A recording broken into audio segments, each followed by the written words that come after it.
أعزائي مشاهدي ومشاهدات قناة المعرفة التعليمية، يطيب لي أن أرحب بكم مجددا مواصلة حلقاتنا التعليمية لمادة اللغة الإنجليزية لمرحلة الأساس.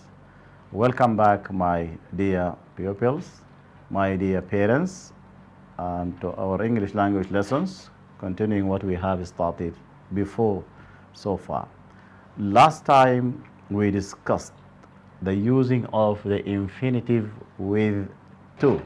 You remember, right?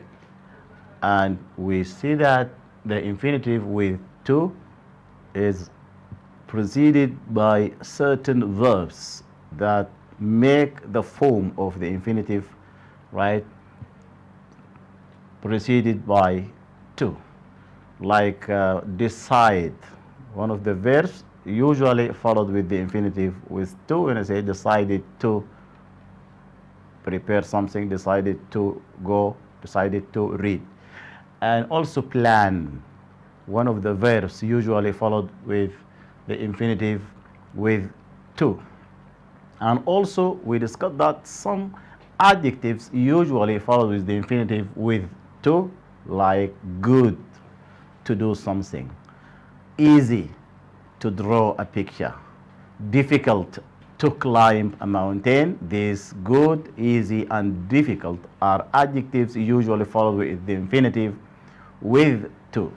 Today we are going to see something about the infinitive without to, right? And the infinitive without to, there are some verbs, right, usually followed the infinitive without to, the bare infinitive, like what? The modal verbs, right? After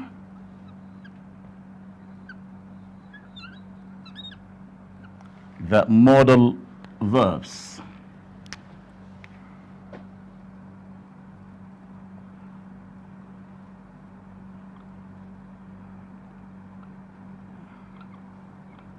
Yeah, and these modal verbs are what? Right? Are will, shall, right? May, can, right? Must, right? Would, should, right? Might,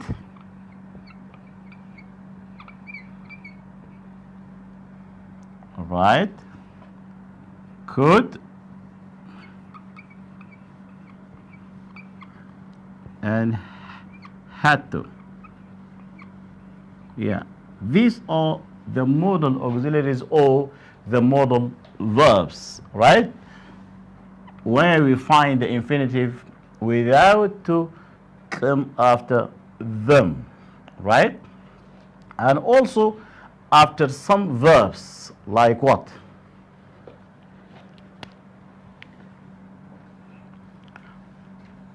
Right? After the verbs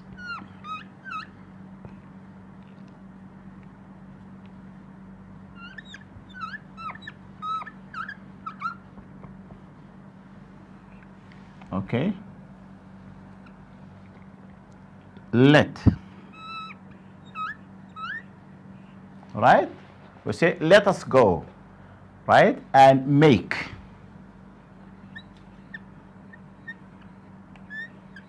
right? After this verb we find the infinitive without to. And also there are some expressions usually followed with the infinitive without to, right? You remember them?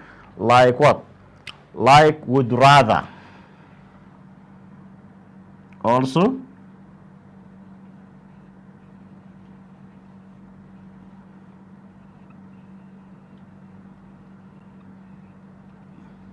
yeah, this expression usually followed with the infinitive without to, and had better also.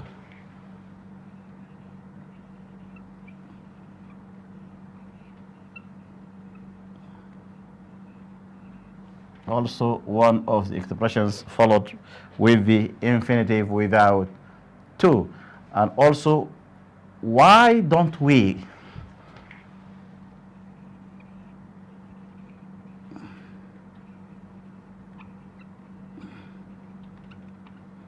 why don't we go, why don't you come with us, why, right? These all, right, modal verbs, and this let, make, and help also usually followed with the infinitive with out to. Okay, here we find the infinitive without to. If we look here, for example, the shape of, or the forms of the verb here. For example, the verb eat,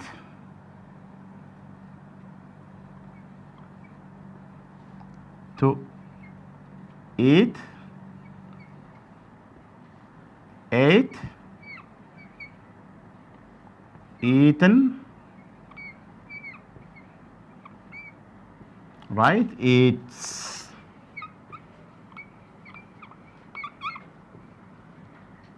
eating. Look at these forms of the verb eat, right? We find this one is infinitive with to, we don't need it here, right?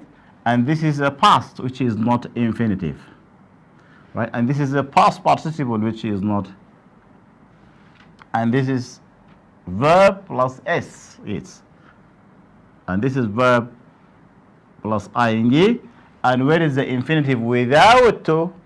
That is it here. So we can apply this rule to all verbs that we use to put after certain verbs or modal auxiliaries as the infinitive without to verb. For example, we could use see, right? To see, which we don't need it here. Saw, right? Seen, sees, seeing, we see. Play, to play, we don't need it. Played, past participle. Plays, verb with s. Playing, the infinitive without to is play, right? Play, because it is without to, not with to. And we can move one step forward to see what we call gerund, right? For example, this is the infinitive with to that we had last time. You remember when we find a verb like decide, it must be followed with the infinitive with to, like to eat, right? But we say will eat, right? This is modal auxiliary. All, let her eat her supper. For example, would rather eat now, right? Had better eat fish. This is all about the infinitive without to. Let's see something more about what we call gerund.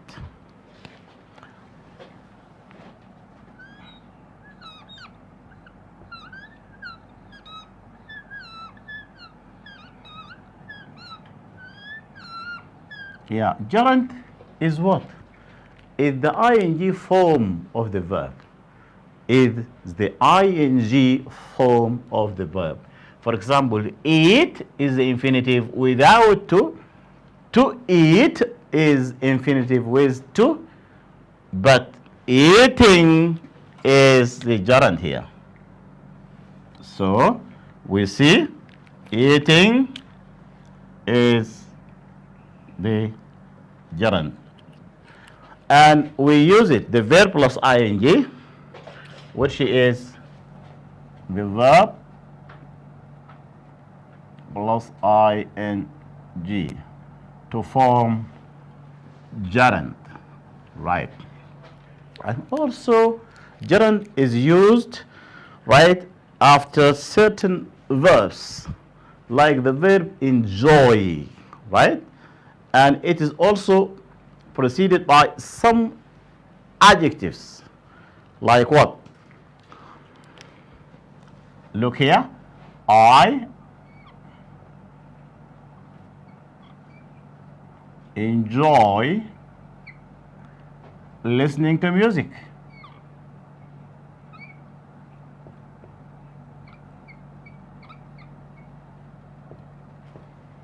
To music.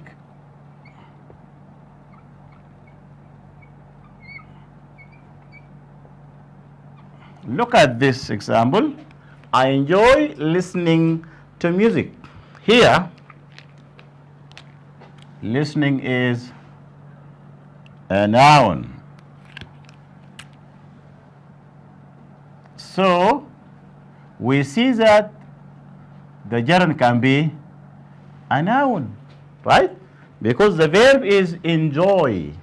I enjoy listening to music. So, listening, the ing form, which is gerund, is followed by the verb enjoy, and it is a noun.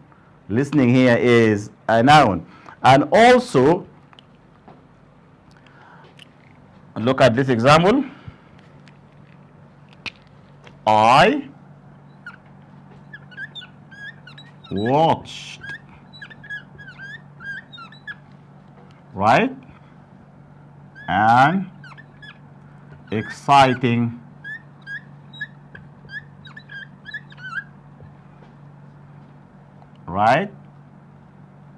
movie or film. Full stop. I watched an exciting movie. You see? Here, an exciting or exciting is what? Is gerund. And it is not a noun. It's an adjective here. So, exciting is an adjective, and listening is a noun. So, the gerund can be what? Either an adjective or a noun here.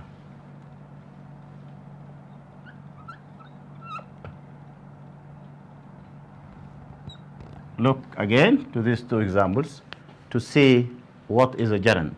Gerund is the ing form of the verb, and it is preceded by some certain verbs, and it can be a noun and an adjective.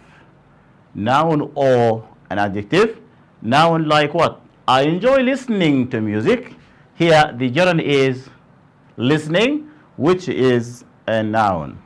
When I say I watched an exciting movie or a film, so exciting here is not a noun, it's an adjective, but adjective with ing form, which is gerund. And also the gerund can come after prepositions. Here also,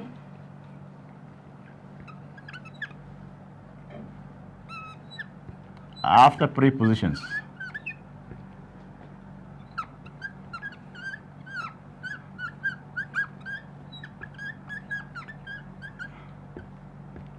After prepositions, we find gerund.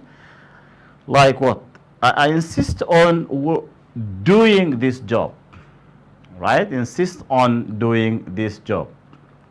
And also can come after certain verbs.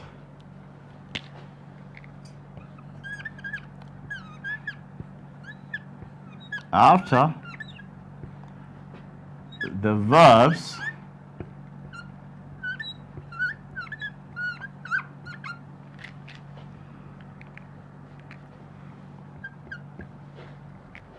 Like what? Avoid.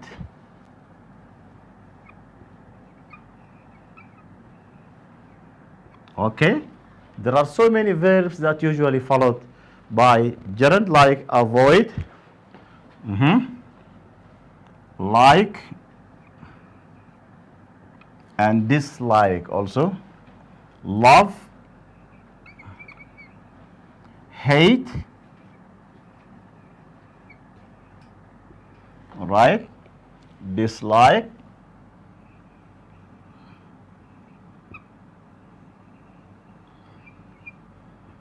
right, and also we have begin, start, stand,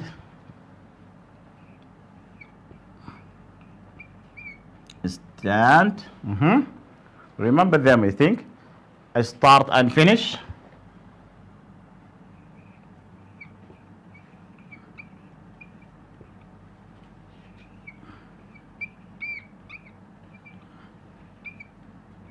right, and so many verbs usually followed with the infinitive or the gerund, the ing form. And also there are some certain expressions usually followed with gerund are like what?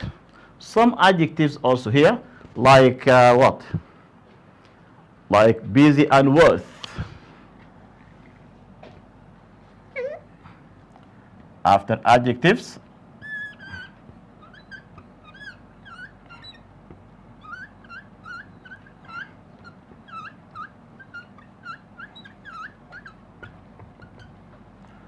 like busy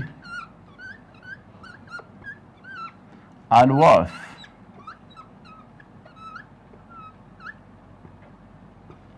These adjectives usually followed with gerund, and also some expressions here, right? After some expressions,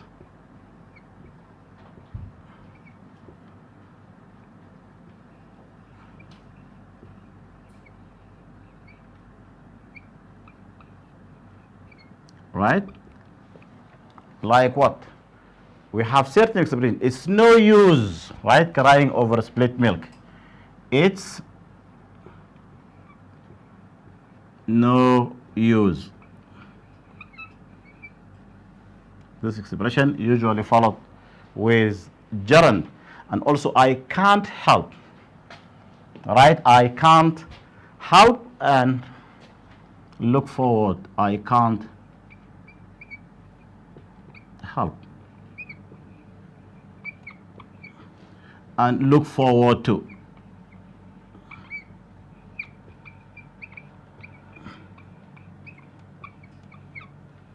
At the end of letters, you say, I'm looking forward to hearing from you soon, right? I'm looking forward to seeing you, right? That's all about the gerund. And we can compare these three lessons, right? They are infinitive with to, right? Like when it is usually preceded by certain verbs, like decide, like plan, we say they must be followed with the infinitive with to. Say plan to travel abroad, right? Someone decided to buy a car, for example. But when we come to the infinitive without to, there are some certain verbs must be followed by the infinitive without to. Like the modal auxiliaries, all the modal verbs are followed by the infinitive without to. Like will, shall, may, can, must, would, right? Should, might, could, had to. And also the infinitive without to can be preceded with some verbs like let, help, make, and then we get the infinitive without to. And also some expressions like would rather, had better, why don't. These are followed by the infinitive without to. Here, like eat. This is the form of the infinitive without to, while to eat is the infinitive with to, and eating is the gerund. And gerund is what? Is the ing form, is a verb with ing. And it can be a noun or an adjective. Like what? When you say, I enjoy listening to music. Look at this sentence. I enjoy listening to music. Here, listening is gerund, which is a noun. It is preceded by the verb enjoy. So, enjoy is one of the verbs that usually followed with gerund. And also the gerund can be an adjective. Like what? I watched an exciting movie. Exciting here is an adjective, right? And it comes after the verb watch. So watch is one of the verbs that usually followed with the gerund. And also gerund can come after prepositions, right? And after the verbs like avoid, like, love, hate, dislike, stand, start, finish, and so on. Also, gerund can come after these adjectives, busy and worth. And some certain expressions usually followed with gerund, like it's no use, or I can't help, or look forward to. Yeah, that's all for today about gerund. And we have revised the infinitive with to, and then we discussed have the general rule, the general idea about the infinitive without to, and also we have general idea about the gerund and how to use it after what type of words or lexical items or expressions. That's all for today. I hope you have enjoyed our lesson for today. Please go back to your books and study the lessons about the infinitive with to, the infinitive without to, and gerund, in order to answer the questions or do the exercises on these three lessons together in order to master using them in your study. Thank you again for watching. I hope to see you again next time, and goodbye, my dear pupils. Before we leave, I'd like to advise you, as usual as I do, please stay home, please stay safe, please wash your hands using soap and water, please avoid the crowds in order to protect yourself, to protect your community, to protect your family, your society, and your country. Thank you for watching again, and goodbye. See you next time.